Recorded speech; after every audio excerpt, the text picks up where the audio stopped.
You know what hit me the other day? So I walked to a grocery store, looked over at the magazine rack, and it looked like even the magazines have been recalled. And not because everybody bought everything, but more so because there wasn't anything I recognized left to buy. I mean, the way I remember it, those racks used to have so many magazines, it even had a Lazy Susan in front of the shelf. You had to spend 3 or 4 times just to see everything. Now, on this most recent visit, I saw 3 cooking magazines, a crossword puzzle, and something about birds. And at least 15 politically centered magazines wanting us to end this here. So naturally, as the host, Sal G, I'm finna figure out who is even buying these ideas or these magazines these days. Because I can't even tell you the last time I went to a friend or family's house and seen a magazine, or hell, even a newspaper on the counter. You know what? Now that I think about it, I stand corrected. Because I do see magazines in people's houses at the top of the year when they doing those vision boards. Man, back in my day, before your group chat knew everything, you had to get the right magazine off the racks to know, well, anything. You didn't Google stuff. You waited. You read. And somehow, waiting made the information feel more valuable. Now I know some of y'all watching are thinking, Sal, here you go again, looking back with rose-colored glasses. I know. I promise it's not that. Seriously, it was one of the few places where people could tell a complete story, not beholden to a certain amount of characters, and then disappearing out of the algorithm in a matter of minutes. Especially black stories, which is where I'll start to tell this tale. See, before, well, even after I was born, there were magazines fighting battles most people never think about. Allow me to take a few minutes to take y'all back in time to fully grasp this origin story to around 1910. That's 116 years ago for y'all keeping score, where American sociologist and activist W.E.B. Du Bois helped create one, if not the first magazine, The Crisis, that was officially for us, by us. And it wasn't trying to be trendy. You see, its sole purpose was documenting the black experience, from civil rights to education, our victories, and not sugarcoating our struggles neither. At a time when nobody else in America was interested in telling any of these stories. He later established the Negro Digest that evolved into the Black World magazine, which again featured writers, artists, thinkers, all speaking directly to us. This was a game changer because we all know he who controls the story controls the narrative, which furthers in, well, most cases, further negative stereotypes. Okay,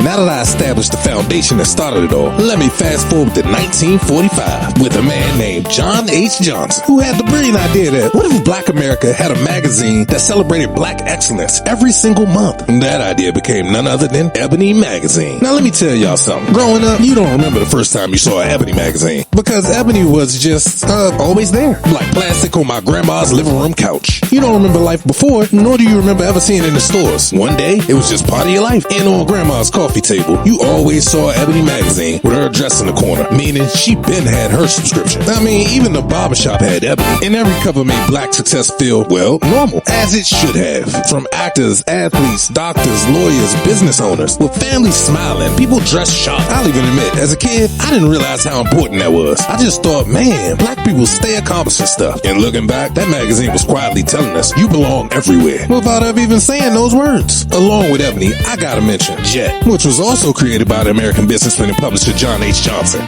just 6 years later in 1951. And when discussing Jet, it was way more than page 43 that I may or may not have went right to for, well, investigation purposes. But Jet was funny because compared to Ebony, Jet looked tiny. You could even accidentally leave Jet inside another magazine. But don't let that little size fool you. Jet knew everything. Celebrity news, sports, politics, entertainment, community news. If something happened, Jet was already talking about it. Jet was basically you're in the know and in everybody's business auntie with a printing press. And sometimes it carried stories that changed history. You see, Jet wasn't just entertainment. It helped document some of the most important moments of the civil rights movement. That's bigger than selling magazines. That was about preserving history. Then somewhere along the way, I got older and something else started taking over my life. And that something else was rap. Now all of a sudden, I wasn't walking towards Ebony first anymore. I had another destination, the source. And the source was, well, the source. To me, the source had a strange origin story because it was technically invented unexpectedly at, believe it or not, Harvard University by David Mays and Jonathan Schechter in the summer of 1988. But I'll admit, they had us posted up in grocery store magazine aisles every month, giving us a chance to have our ear to the street trying to find out the new unsigned hype for the month, to who's beefing, to who's dropping an album, and most importantly, who's on the cover. And of course, who got close to or actually got 5 mics, with the first being A Tribe Called Quest in 1990 for People's Instinctive Travels and The Paths of Rhythm, and then ran it back a year later with another 5 mic album, that one being The Low End Theory. I guess I should mention, them and Nas are the only artists to do that on back-to-back albums. To make a short story long, the source settled arguments. If your favorite rapper, mine being Jay-Z, got 5 mics, that album being The Blueprint, which dropped on September 11, 2001, delaying the source article until December. But when word came out that it was his first 5 mic album, you know we had to throw it in the face of Nas fans, which was short-lived because Nas was given the same 5 mic honor with Stillmatic a month later in the January 2002 issue. Moving on. Then came Quincy Jones's Vibe magazine, and Vibe felt different. The source was hip-hop. Vibe felt bigger. It was where the music, the culture, the fashion, the movies, and the photography clashed in the smoothest way ever. To be honest, personally, I spent 15 minutes looking at the pictures before I even read a single article. Because back then, professional photography actually meant something. Today, everybody's got a camera. But at that time, the magazine photographers were artists in their own right. Speaking of pictures, then there was Word Up. Even though they predated a lot of the previous music magazines, we all know half the reason some of y'all bought Word Up wasn't even to read it. Y'all just wanted the posters. But we was all guilty, carefully pulling the centerfold out and taping it to your bedroom wall and ceiling, then praying your parents didn't notice. But they did, because we all know they noticed everything except when your room was clean. Time out. Oh, okay, not that time out. But my bad, y'all. I probably avoided the obvious on purpose, because this next part deserves its own breakdown. Because if basketball, or in my case, basketball shoes, was a religion, Slam magazine was scripture. First off, Slam made everybody look 10 feet tall. And to me and my friends around the way, Allen Iverson was the coolest of the cool. And if you hated on Kevin Garnett, or the knuckleheads D Miles, Quentin Richardson, and LO, you couldn't roll with us. And don't get me started on Vince Carter. He had us all believing the Nike Shocks, or Boinks as we called them around my way, had springs in them. Every issue made you want to grab a basketball immediately. And if Slam got next, we can't forget the OG Sports Illustrated. Now, Sports Illustrated was in its own lane. SI Magazine felt official. If you made Sports Illustrated, you have arrived. Unless it was the swimsuit issue. It's funny how every teenage boy became deeply invested in journalism that week. Amazing coincidence. And then there was Kicks. Kicks magazine was dangerous because every page cost your parents money, or in my case, my little Finish Line check, even with the 30% discount. I'd flip through pages creating imaginary outfits. Yep, I need those. Turns the page, definitely copping those. Another page, then you run to your parents, lying through your teeth, talking about all I need for back to school is these flight posits, and I won't ask for anything until Christmas. That is, until you get to the store and realize everybody had the same idea and they've been sold out in your size. Scan here for a full breakdown on the shoe game. Let me just move on because this is still a sensitive subject for me. Okay, speaking of impact, we definitely can't forget magazines like Essence, teaching style, beauty, and culture. Also, the perspective Black Enterprise provided was definitely integral, diversifying our thinking by showing us there's other paths besides becoming an athlete or entertainer. Again, I had no idea at that time, but looking back, those magazines quietly planted seeds that are still growing in my thoughts to this day of what's possible. Ideas like, hey, you can build something, you can own something, you can lead something. Nobody called it representation back then. We just called it,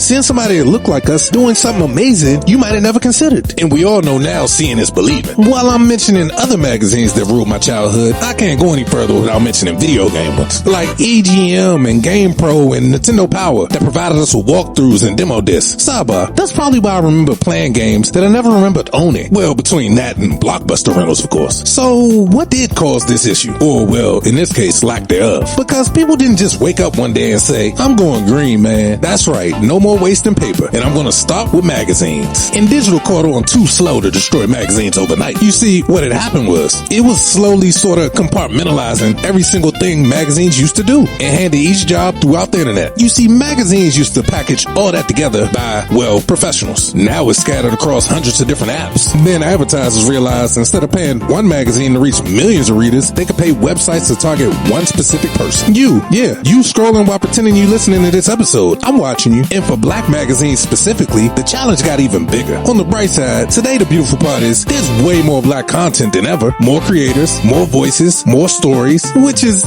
definitely progress. We had shared moments. As opposed to today, my algorithm looks nothing like yours. So in turn, we're all having different conversations. It's still wild that I could read tens of thousands of articles on my phone in one day and not remember a single thing, which is another example of content amnesia. Scan here for that episode. But somehow, I still remember sitting in a barbershop, waiting my turn, reading the same worn-out Ebony magazine with the late-night OG Arsenio on the cover in a blue suit, and realizing in that moment, hold on, we can do that too? Which is how I got here. In that moment, I saw the vision, and I decided I want to host my own late-night show. Thanks, Ebony, and thanks again, Arsenio. But that's when reality snapped back on track after a nap from a sleep that I most definitely lacked. What if magazines weren't made of paper at all? An idea I never tried. Maybe they were made out of moments, which got my attention as my foot started to tap. Well, this show's got a knack for bringing those moments back. So before this episode is a wrap and digital media has our history trapped, y'all subscribe, comment, and share, and I promise to only bring you true facts. Peace.